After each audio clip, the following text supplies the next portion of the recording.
Morning, how's everything going? So my name's Linda, and this is Lilybugs Library, and we're going to talk today about what I have learned from reading. So this is a little tongue-in-cheek for the most part, but some of it's kind of true. So let's get started. So number 20, all bosses are billionaires and male. If you notice that, they don't talk about George at the 7-Eleven or, Harry at the mill or, Susan who runs the dress shop. They're all billionaires and they're all male. So, and apparently easy to fall in love with. So the next one is 19, and it's World War II has 8 million stories, and every other war has about 10. So if you read historical fiction, you realize that World War II has a ton of books about it.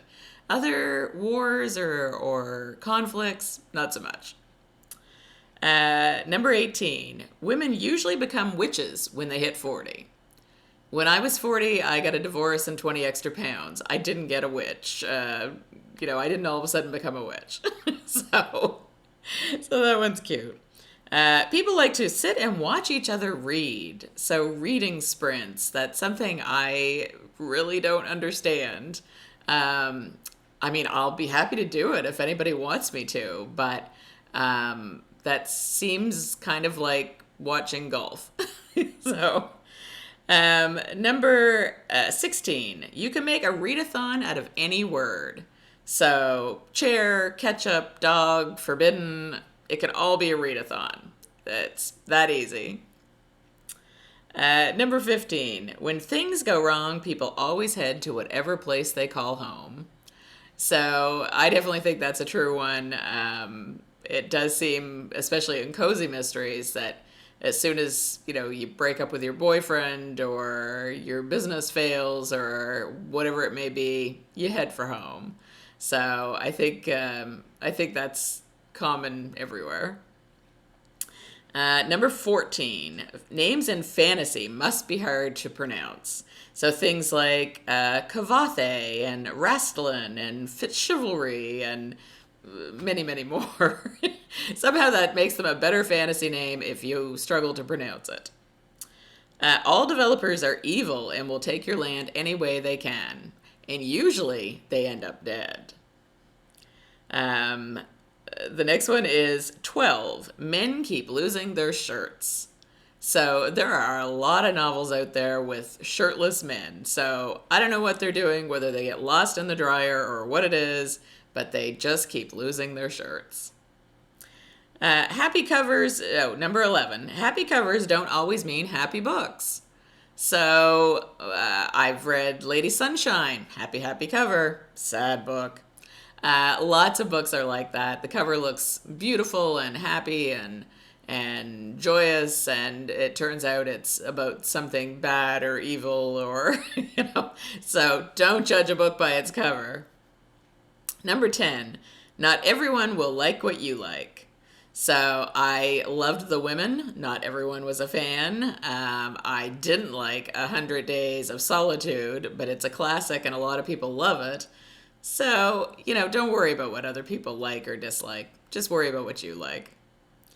Number 9, you will never be able to read all the books, but you can keep trying. Number 8, Christmas books come out in the spring and spring books come out in the fall. That's one that drives me a little crazy because I do arcs for NetGalley and things, and I want to read Christmas books at Christmas, and yet they come out in the spring. So what can you do? It's kind of like when you walk into the dollar store and they have Christmas and Halloween and Easter and everything in there. You just have to make your peace with it. Number 7, the local detective or police chief in a small town is always hot. Is he? Is he really?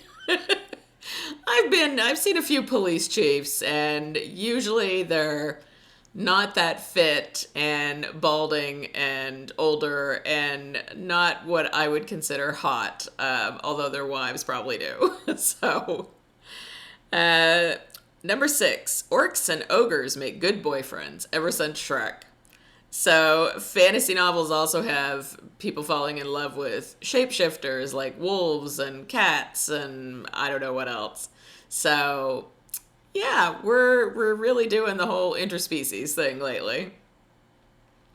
Number 5. Romance authors think it's cute and clever to use the F word without using it. Like pucking around and pucket and from here to pucternity. I mean, it's everywhere. Um, I don't really think it's cute, but apparently it sells. Number 4, if characters communicated, there would be no romance novels. Now, we all know this one's true. I saw him with a woman. He must be cheating on me. No, it's his cousin. Or, oh, she disappeared for hours. Yeah, well, she's got an extra job on the side. They just don't communicate. So that one definitely makes it so if they communicate it more, there would probably be less romance novels or different romance novels.